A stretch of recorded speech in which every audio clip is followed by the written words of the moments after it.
आप सभी का दिव्य साधना चैनल में बहुत बहुत स्वागत है। आज मैं आपको बताऊंगी कि फागुन मास की शुक्ल पक्ष की आंवला एकादशी के विषय में। त्रेता युग में एक दिन महाराज मानधाता ने ब्रह्म ऋषि वशिष्ठ जी से अनुरोध किया, हे मुनिवर, यदि आप मुझसे प्रसन्न हैं तो कृपा पूर्वक मुझे कोई ऐसा व्रत बतलाएं जिसको करने से मेरा सब प्रकार से कल्याण हो जाए। महर्षि वशिष्ठ जी ने उत्तर दिया, हे राजन, यूँ तो सभी व्रत उत्तम हैं, परंतु इनमें सबसे सर्वोत्तम है आंवला एकादशी का व्रत। फागुन मास के शुक्ल पक्ष की इस आंवला एकादशी का व्रत करने से सभी पाप नष्ट हो जाते हैं। इस व्रत को करने से 1000 गायों के दान के बराबर पुण्य प्राप्त होता है। इस बारे में एक कथा मैं आपको सुनाता हूँ, आप इसे ध्यानपूर्वक सुनिएगा।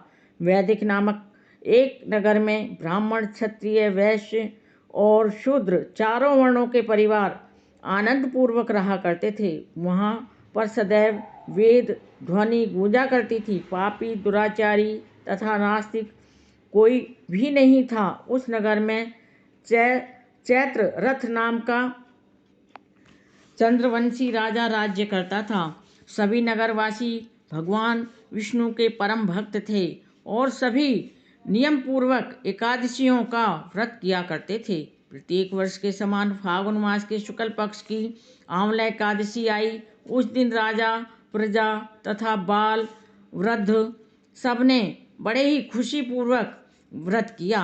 राजा अपनी प्रजा के साथ मंदिर में जाकर कुंभ स्थापित करके धूप, दीप, नैवेद्य, पंचरत्न आदि से आंवले का पूजन करके, आंवले के वृक्ष का पूजन करके इस प्रकार स्तुति करने लगा, हे धात्री, आप ब्रह्मा जी द्वारा उत्पन्न हुए हो और समस्त पापों का नाश करने वाले हो, अतः आपको मैं नमस्कार करता हूँ।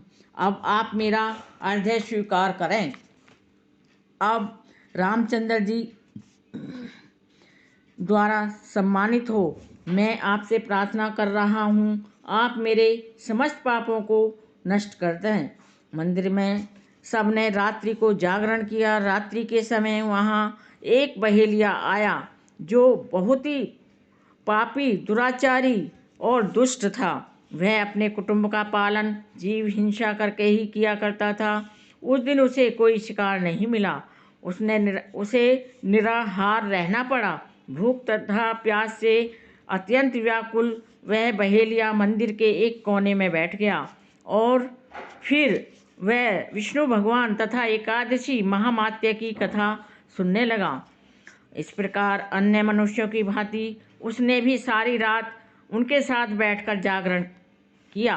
प्रातःकाल घर आकर उसने भोजन किया और कुछ समय बाद उस बहेलिये की मृत्यु हो गई। आंवला एकादशी का व्रत व जागरण करने के कारण अगले जन्म में उस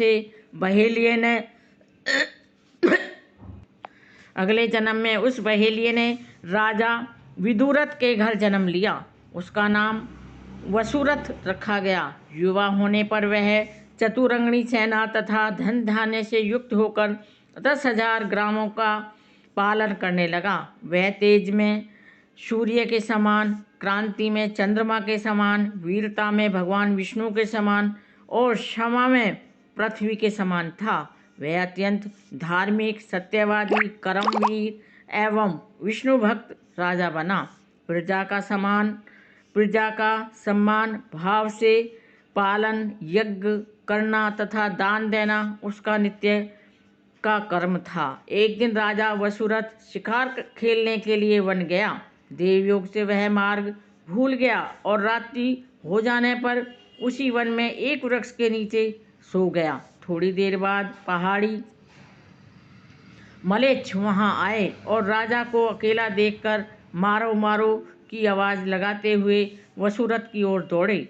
वे मलेच्छ कहने लगे कि इसी दुष्ट राजा ने हमारे माता पिता, पुत्र पौत्र आदि अनेक संबंधियों को मारा है तथा देश से निकाल दिया है, अतः इसको हमें अवश्य मारना चाहिए। ऐसा कहकर वे मलेच्छ अस्त्रों का प्रहार करने लगे। अनेक अस्त्र शस्त्र राजा के शरीर पर गिरते ही वे नष्ट हो जाते। उनका वार पुष्पों के समान प्रतीत होता। अब उन मलेच्छों के अस्त्र शस्त्र उल्टा उन्हीं पर प्रहार करने लगे, जिससे वे घायल होने लगे। इसी समय राजा को भी मूर्छा आ गई। उस समय राजा के शरीर से एक दिव्य स्त्री उत्पन्न हुई। वह स्त्री बहुत ही सुंदर वस्त्रों तथा आभूषणों से अलंकृत थी, मगर उसकी भ्रुकुटी टेढ़ी थी और आंखों से लाल लाल अग्नि निकल रही थी। वह स्त्री मलेच्छों को मारने दौड़ी और थोड़ी ही देर में उसने सब मलेच्छों को काल के गाल में पहुंचा दिया। जब राजा सोकर उठा तो इन मलेच्छों को मरा हुआ देखकर वह सोचने लगा कि इन शत्रुओं को किसने मारा है। वह ऐसा विचार कर ही रहा था, अर्थात वह ऐसा सोच ही रहा था, तभी आकाशवाणी हुई, हे राजा, इस संसार में भगवान विष्णु के अतिरिक्त कौन तेरी सहायता कर सकता है। इस आकाशवाणी को सुनकर राजा अपने नगर को चला गया और सुखपूर्वक राज्य करने लगा। महर्षि वशिष्ठ जी आगे बोले, हे राजन, यह आंवला एकादशी के व्रत का ही प्रभाव था। जो मनुष्य इस आंवला एकादशी का व्रत करते हैं वे सभी कार्यों में सफल होकर अंत में विष्णु लोक को प्राप्त होते हैं। यह थी आंवला एकादशी की कथा और व्रत करने की महत्ता। मेरे वीडियो में अंत तक बने रहने के लिए आप सभी का कोटि कोटि धन्यवाद। मेरी आपसे प्रार्थना है कि आप कमेंट बॉक्स में जय श्री विष्णु अवश्य लिखें। शुक्रिया।